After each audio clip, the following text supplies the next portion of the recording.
Hi hello வணக்கம். இது உங்கள் கிட்கேட் கதைகள். குட்டி பிரேக் நிறைய ஸ்டோரிஸ். நான் உங்க புக் பெஸ்டி.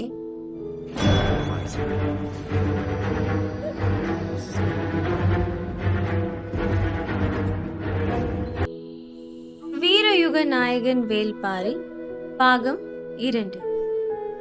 அத்தியாயம் 27. 8 முதல் 15 வயதுடைய பரம்பின் ஆண்மக்கள் அனைவரும் காடறிய புறப்படுகின்றனர். 3 முதல் 4 ஆண்டுகள் வரை நீடிக்கும் பயணம் அது. பயணத்தில் வழிகாட்டி அழைத்துச் செல்பவனே தேக்கன். தேக்கன் என்பது பெயரன்று, காடறிந்த ஆசானை அழைக்கும் பட்டம். அவனை நம்பியே பிள்ளைகள் அனுப்பப்படுகின்றனர். சாமப்பூ 5 ஆண்டுகளுக்கு ஒரு முறை பூப்பது. ஒரு முறை அது பூக்கும் போது 8 வயதை கடைந்த அனைத்து ஆண் பிள்ளைகளும் அழைத்து கொண்டு காட்டுக்குள் நுழைவான் தேக்கன். பயிற்சி முடிந்து திரும்பிய பின் அடுத்த முறை சாமப்பூ பூக்கும் வரை தேக்கன் ஊரில் இருப்பான். மறுமுறை பூத்த பின்பு மீண்டும் புறப்படுவான். பரம்பின் ஒவ்வொரு ஆணும் காடு பற்றிய எல்லா விதமான அறிவுகளையும் பெற்று காட்டின் சவால்களை எதிர்கொள்ளும் ஆற்றல் உடையவனாக மாறுவதுதான் காடறிதல் பயணம். வெறுங்கையுடன் உள்ளே நுழையும் சிறுவர்கள் அடர் காட்டுக்குள் தன்னந்தனியாக முழு வாழ்வையும் வாழ கற்றுக்கொள்கின்றனர். இந்த பயிற்சி எண்ணற்ற ஆபத்துகளை உடையது. சிறுவர்கள் சிலர் இதில் இறக்கின்றனர், சிலருக்கு கை கால்கள் சிதைகின்றன, சிலர் காட்டுக்குள் தொலைந்து விடுகின்றனர். ஆண்டுகள் பல கழிந்த பின்னர் அதில் சிலர் வீடு திரும்பியுள்ளனர். காடறிய அழைத்துச் செல்லப்படும் சிறுவர்கள் கடும் சவால்களை தொடர்ந்து எதிர்கொள்ள நேரும். இயற்கை ஒவ்வொரு கணமும் சவால்களை உருவாக்கியபடியே தான் இருக்கும். ஆனால் அவையெல்லாம் தேக்கனின் கணக்குக்குள் வராது. ஒவ்வொரு நாளும் தேக்கன் உருவாக்கும் சவால்கள் தனி. அவற்றை மாணவர்கள் எதிர்கொண்டு மீறேற வேண்டும். பல தலைமுறைகளுக்கு முன் அன்றைய தேக்கன் அழைத்து சென்ற குழுவில் சூழிவேலனும் இடம்பெற்றிருந்தான் என்று கதையை துவங்கினான் பாரி. அவன் சொல்லும் கதையை மிகவும் கவனத்தோடு கேட்டார் கபிலன். அது கார்காலம். மழை விடாது கொட்டி தீர்த்தது. தேக்கனும் மாணவர்களும் சிறு குகை ஒன்றில் ஒண்டியபடி இருந்தனர். நாள் முழுவதும் மழை நின்ற பாடில்லை. மாணவர்களுக்கு கடும் பசி. ஆனால் தேக்கன் உணவுக்கான உத்தரவை கொடுக்கவில்லை. அவர் உத்தரவு கொடுத்த பின்தான் நெருப்பை மூட்டி கைவசம் இருக்கும் கிழங்குகளை சுட்டு சாப்பிட வேண்டும். மழையை வெறித்து பார்த்து கொண்டே இருந்தான் தேக்கன். பொறுத்து பார்த்த மாணவர்கள் ஒரு கட்டத்தில் பொறுமை இழந்து வாய் விட்டு கேட்டனர். சரி, சுட்டு சாப்பிடுங்கள் என்றான் தேக்கன். மாணவர்கள் மகிழ்ந்தனர். முந்தைய நாள் காலை உணவுக்கு பின் யாரையும் சிறு பழம் கூட சாப்பிட அனுமதிக்கவில்லை. இப்போது அனுமதி கொடுத்தவுடன் வேலைகளை வேகமாக தொடங்கினர். குகைக்குள் இருந்த இடுக்கில் 2 கட்டைகள் கிடந்தன. அவற்றை பயன்படுத்தி கிழங்கை சுட்டுவிடலாம் என்று முடிவு செய்தனர். குகைக்கு வெளியே மழை கொட்டியது. கைவசம் இருக்கும் தீக்கல்லை வைத்து மாணவன் ஒருவன் தீ மூட்ட முனைந்த போது தேக்கன் குகையை விட்டு வெளியேறினான். மழையில் நனைந்தபடி தேக்கன் வெளியேறியதன் காரணம் அறியாமல் மாணவர்கள் விழித்தனர். அவர் நனைந்தபடி வெளியில் நின்று கொண்டிருக்கிறார். நாம் சாப்பிட போவது அவருக்கு பிடிக்கவில்லையோ? அவரிடம் கேட்டுத்தானே நாம் அனல் மூட்ட முயல்கிறோம் என்று புலம்பியபடி இருந்தனர். பசி அதிகமாகிக் கொண்டே இருந்தது. சாப்பிட்ட பின் என்னவென்று கேட்டுக்கொள்வோம் என நினைத்த ஒருவன் அனல் மூட்ட முயன்றான். அப்போது சூழிவேல் அவனை தடுத்தான். மாணவர்களில் மிக திறன் வாய்ந்தவன் என தேக்கன் கருவது சூழிவேலைத்தான். அவரிடமே காரணம் கேட்போம் என்றான் சூழிவேல். சரி என்றார்கள் மாணவர்கள். நாங்கள் நெருப்பு மூட்டும் போது நீங்கள் ஏன் வெளியில் சென்றீர்கள் என சத்தமாக கேட்டான் சூழிவேல். உங்களை எப்போது சாப்பிட சொல்ல வேண்டும் என எனக்கு தெரியாதா? பசி தாங்காமல் தானே கேட்டோம். அப்படி என்றால் சுட்டு சாப்பிடுங்கள். நீங்கள் ஏன் வெளியில் போய் மழையில் நினைக்கிறீர்கள்? 2 ஆண்டுகள் முடிய போகிறது. இன்னும் உங்களால் அதை கண்டறிய முடியவில்லையா? மாணவர்கள் எல்லோரும் அப்போதுதான் இதில் ஏதோ சிக்கல் இருப்பது புரிந்தது. என்னவாக இருக்கும் என சிந்தித்தார்கள். ஒன்றும் புரிபடவில்லை. சிறிது நேரத்துக்கு பின் சூழிவேல் தான் கண்டறிந்தான். தாங்கள் தீ மூட்ட முயன்ற கட்டை தில்லை மரத்தினுடையது. தில்லை மரக்கட்டையின் புகை கண்ணீர் பட்டால் பார்வையே இழக்க நேரிடும். அதனால்தான் தேக்கன் உடனடியாக வெளியேறி இருக்கிறார் என்றான் சூழிவேல். மாணவர்கள் அதிர்ச்சி அடைந்தனர். தேக்கனிடம் மன்னிப்பு கோரினர். பசி கண்ணை மறைக்கலாம், ஆனால் கெடுத்து விடக்கூடாது என்றான் தேக்கன். பொறுத்திருந்தனர். சிறிது நேரத்தில் மழை நின்றது. குகை விட்டு மாணவர்கள் வெளிவந்தனர். பக்கத்து குகையிலோ பாறை இடுக்குகளிலோ காய்ந்த கட்டை இருக்கிறதா என தேடப் போனார்கள். ஆனால் தேக்கன் வேண்டாம் என சொல்லிவிட்டான். இப்போது இதற்கான காரணம் தெரியாமல் விழித்தார்கள். குகைக்கு வெளியில் வைத்தே தில்லை மரக்கட்டையை கொண்டு தீ மூட்டுங்கள். குகை கண்ணீர் படாமல் கிழங்கை சுட்டிடுங்கள். இதுவும் தேவைப்படும் ஒரு பயிற்சிதான் என்றார். இறந்த பசி எங்கே போனதென்றே தெரியவில்லை. யாரும் தீ மூட்ட ஆயத்தமாகவில்லை. எல்லோரும் அப்படியே நின்று கொண்டிருந்தனர். சூழிவேலை அழைத்தார் தேக்கன். ஒருவேளை யார் கண்ணிலாவது புகை தாக்கிவிட்டால் உடனடியாக செய்ய வேண்டிய மாற்று என்ன என்பதை அவனிடம் சொன்னார். அதன் பிறகு மாணவர்கள் துணிந்து தீ மூட்ட தொடங்கினர். நன்றாக முகம் விலக்கி அனற்கல்லை உரசி பற்ற வைத்தான் ஒருவன். தில்லை மரக்கட்டையில் தீ பிடித்தது, புகை தாக்கிவிடக்கூடாது என்று மிகுந்த எச்சரிக்கையோடு கிழங்கை சுட்டனர். அனைத்தையும் கூர்ந்து கவனித்துக் கொண்டிருந்த தேக்கன் மனதில், இவர்கள் யாருடைய கண்ணிலாவது புகை பட்டுவிட்டால் சூழிவேல் உடனடியாக செய்ய வேண்டிய மாற்றை செய்கிறானா என்று பார்த்து விடலாம் என எண்ணிக்கொண்டிருந்தார். மாணவர்கள் காற்றின் சிறிய அசைவுக்கு கூட உடல் விலக்கி மிக கவனமாக கிழங்கை சுட்டு கொண்டிருந்த போது எங்கிருந்தோ பெரும் காற்று வீசியது. சட்டென மாணவர்கள் கண்களை மூடி தரையோடு தரையாக படுத்து கொண்டார்கள். அடித்த காற்று புகையை கொண்டு போய் குகையோடு சேர்த்து தேக்கன் மீது அப்பியது. கண்களை மூடிய கணத்தில் தேக்கன் உணர்ந்து விட்டான், புகை இமைக்குள் சூழ்ந்து விட்டதென்று. சூழிவேல், உடனடியாக என்னை தூக்கிச் செல் என்றான். தேக்கனை தோளில் தூக்கியபடி மலைச்சரிவில் இருக்கும் ஆற்றை நோக்கி இறங்கினான் சூழிவேல். மற்றவர்கள் பின்தொடர முடியாதபடி இருந்தது அவனது வேகம். மழை மீண்டும் பெய்ய தொடங்கியது. சரிந்து விழுந்து விடாமல் கவனமாக நடக்க வேண்டும் என்பதெல்லாம் சூழிவேலுக்கு புலப்படவில்லை. அவனது தோளின் பலமும் காலடியின் பிடிமானமும் அபாரமானவை. நெடுதுயர்ந்த தேக்கனை தூக்கி கொண்டு விரைந்து இறங்கினான் சூழிவேல். ஆற்றங்கரையை அடைந்ததும் தேக்கனை படுக்க வைத்துவிட்டு உள்ளே குதித்தான். தேக்கன் சொல்லியிருந்தபடி ஆற்றில் மூங்கி அதன் ஆதிக்கலியை அள்ளி வந்தான். தேக்கனை சுற்றி மாணவர்கள் உட்கார்ந்திருந்தனர். அள்ளி வந்ததை கொடுத்தான். அவரது இரு கண்களின் மேலும் அந்த களியை அப்பினர். அவர் இமைகளுக்குள் குளுமையை உணரத் தொடங்கினார். இன்னும் அள்ளி வருகிறேன் என்றான் சூழிவேல். இதுவே போதும், சற்று நேரத்தில் சரியாகிவிடும் என்று தேக்கன் சொல்லிய போது ஆற்றின் நடுவில் நீந்தி கொண்டிருந்த சூழிவேல் பொருத்தமான இடம் பார்த்து நீரில் மூழ்கினார். அடிமரம் ஒன்றை இழுத்துக்கொண்டு சடசடவென கீழிறங்கியது பெரு வெள்ளம். மாணவர்கள் உடனடியாக தேக்கனை தூக்கி கொண்டு மேலேறினர். கன நேரத்துக்குள் நீர்மட்டம் வெகுவாக உயர்ந்தது. வெள்ளத்தின் வேகம் மலை ஏறுபவர்களின் கால்களை பிடித்து இழுத்து கொண்டிருந்தது. தேக்கனை தூக்கியபடி விரைந்து மேலேறி உயிர் தப்பினர். மேலே ஏறியதும் தேக்கன் கண்களை கசக்கியபடி திறந்தான். கொட்டும் மழையில் வெள்ளம் இரு பனைமரம் உயரத்துக்கு போய்கொண்டிருந்தது. கண்களுக்குள் எரிச்சல் இல்லை, ஆனால் துயரம் தாங்க முடியவில்லை. சூழிவேலை நினைத்து ஓ என கத்தி அழுதான் தேக்கன். வெள்ளம் புரட்டி எடுத்துக்கொண்டு சென்றது. நீந்தி கடப்பது இயலாத செயல். உயிரை தக்க வைத்தபடி வெள்ளத்தின் போக்கில் போவது என முடிவெடுத்தான் சூழிவேல். அடித்து இழுத்து புரட்டி கொண்டு போனது. கைகளில் சிக்கும் மரங்களை பற்றியும் அதிலிருந்து நழுவியும் இழுத்துச் செல்லும் நீருடன் சென்று கொண்டிருந்தான். குறுக்கிட்டு நீந்தி கரையை அடைய நீரின் வேகம் குறையும் தருவாய்க்காக காத்திருந்தான். ஆனால் அது நிகழும் போது அவன் அரை மயக்கத்தில் இருந்தான். இரவு பகல் கடந்த பின்னர் நீர் அவனை பாறையின் இடுக்கு ஒன்றில் அடித்துச் சொருகியது. ஆற்றங்கரையோரம் வந்த சிலர் பாறை இடுக்கில் சிக்கி கிடப்பவனை எட்டி பார்த்தனர்.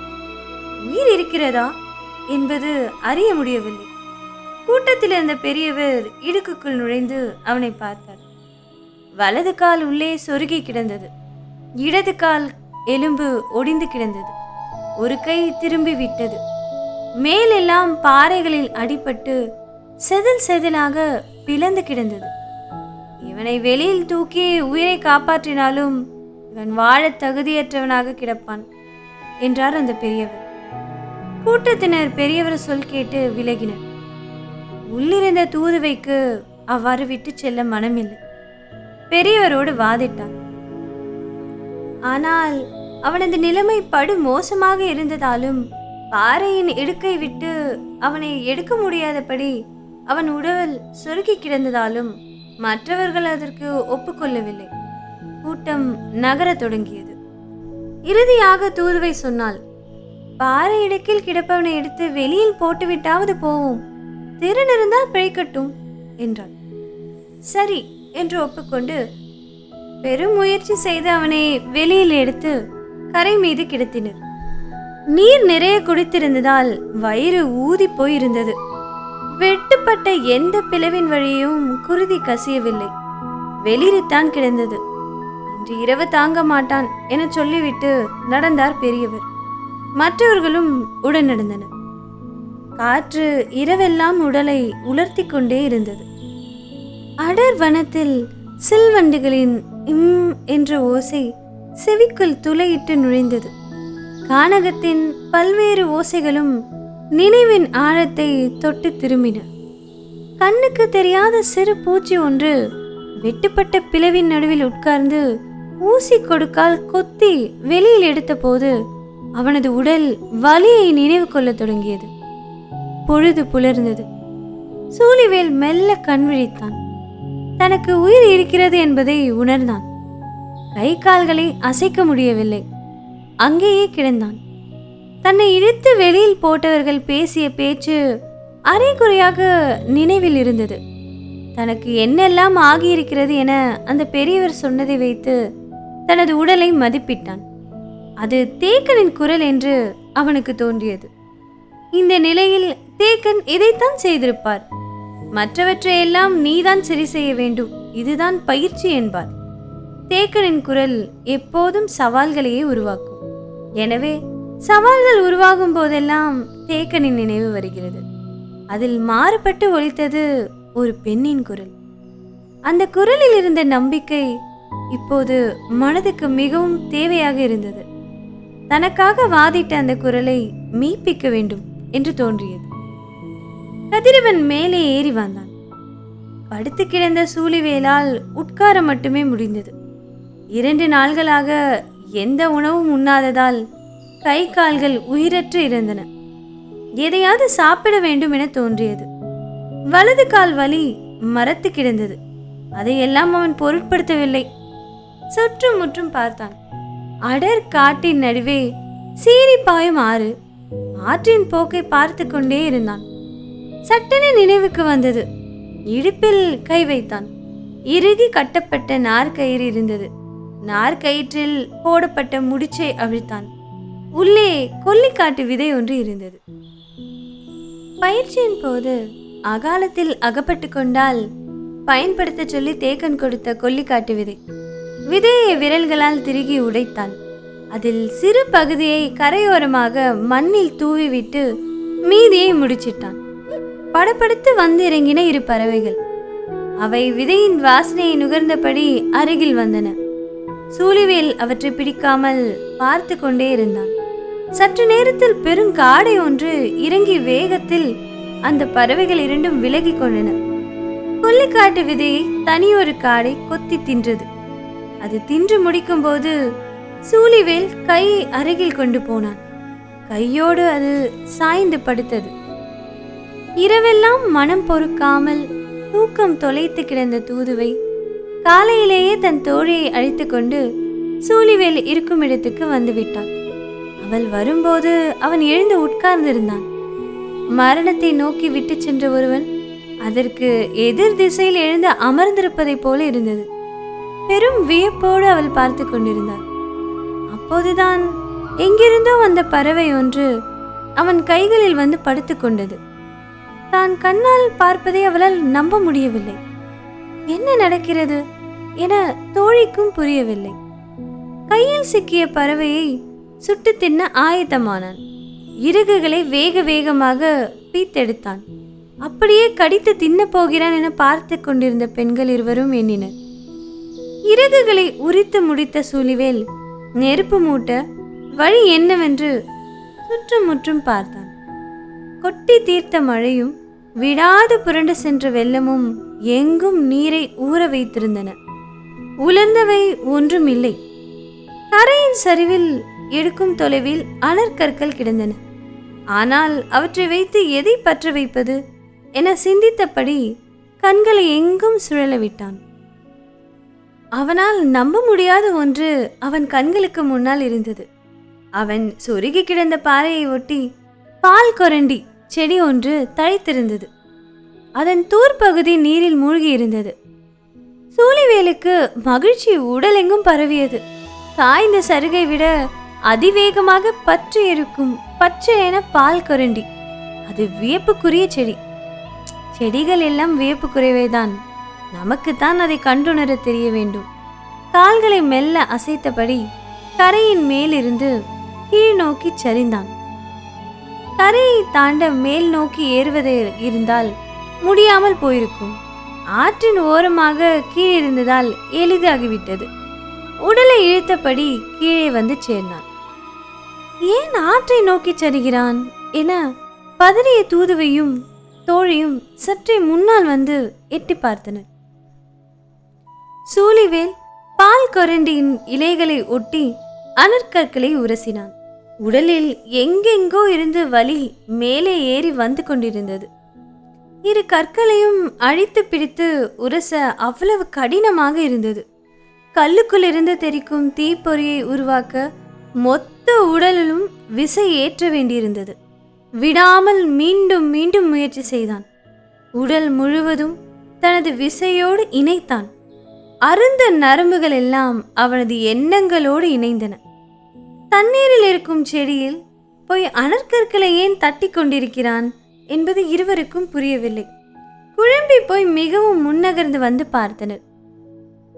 சட்டென தெரித்த தீப்பொறி பால் கொன்றையில் பட்டவுடன் பற்றி மேலே எழுந்தது.